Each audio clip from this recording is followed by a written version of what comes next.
For the women of Virginia and the women of America, the resolution has finally passed. Last January, Virginia became the latest state to ratify a constitutional amendment that the country has been fighting about for nearly 100 years, the Equal Rights Amendment.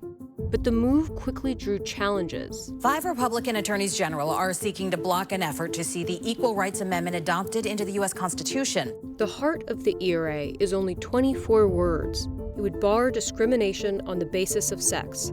And the story of its long, circuitous path illustrates the changing debate in America about women's rights. Most dramatic step to date in women's campaign for equal rights. In 1920, women had just secured the right to vote. Women in Illinois are quick to register and vote, while energetic suffrage adherents realize their long campaign is over. The struggle for suffrage had taken decades, and the final few years had pushed leaders like Alice Paul, a founder of the National Woman's Party, to take radical steps for the cause. Miss Paul, a dramatic campaigner, had gone on a hunger strike earlier in an effort to force congressional action. But for Paul, winning the vote was just the beginning. Many states had laws that made it difficult for married women to work. If married women worked, they didn't necessarily own their own earnings, and they didn't have the same rights as husbands and fathers over their own children. So they thought that if they had a constitutional amendment that made discrimination against women illegal and unconstitutional, that would be a huge step towards women actually being equal in society. Paul and her collaborators proposed what became known as the Equal Rights Amendment, and it was first introduced into Congress in 1923. But the seemingly straightforward idea raised concerns for many of the women who had worked together for suffrage. They were worried that it would wipe out laws that they had worked hard to get on the books to actually protect women in the workplace. America at the turn of the century. On the assembly line, as in the home, a woman's work is never done. Those special protections for women, like shorter workdays, were hard won by progressive reformers like Florence Kelley, and based on the idea that women, particularly vulnerable to exploitation, needed to be treated differently.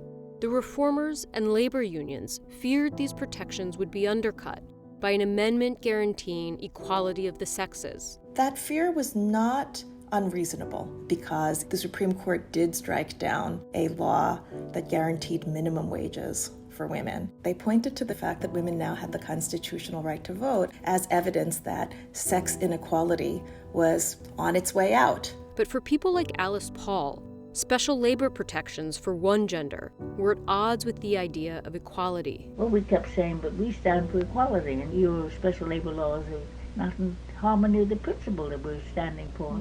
It was a debate that would follow the ERA through time, as women entered the workforce in increasing numbers. Employers find that women can do many jobs as well as men, some jobs better. And Alice Paul and the National Woman's Party continued to press their case for the ERA over the next 4 decades. Surrounded by memories of suffragettes, these ladies have pursued the goal of a fair and equal break for American women. By the early 1970s, labor opposition to the ERA was receding, in part because labor protections were expanding for both women and men.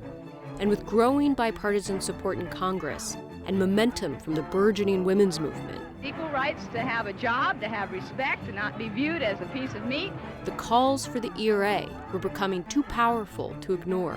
Gradually, instead of a little tiny cluster, we now have 10 million women backing this particular measure before Congress. We will settle for nothing less in the ultimate than equal representation in all levels of political power. Congresswoman Martha Griffiths had repeatedly introduced the ERA into the House over the years, and finally succeeded in forcing the amendment onto the floor in 1970, where the broad backing for the measure soon became clear. Once it did get a full debate, well over 90% of the House actually voted for the ERA. The House today, by the overwhelming vote of 354 to 23, passed a proposed constitutional amendment to guarantee equal rights for women. By 1972, both the House and the Senate had passed the ERA. The agreement now goes to the states and must be ratified by 38 of them. And within 1 year, 30 states out of the 38 needed ratified it.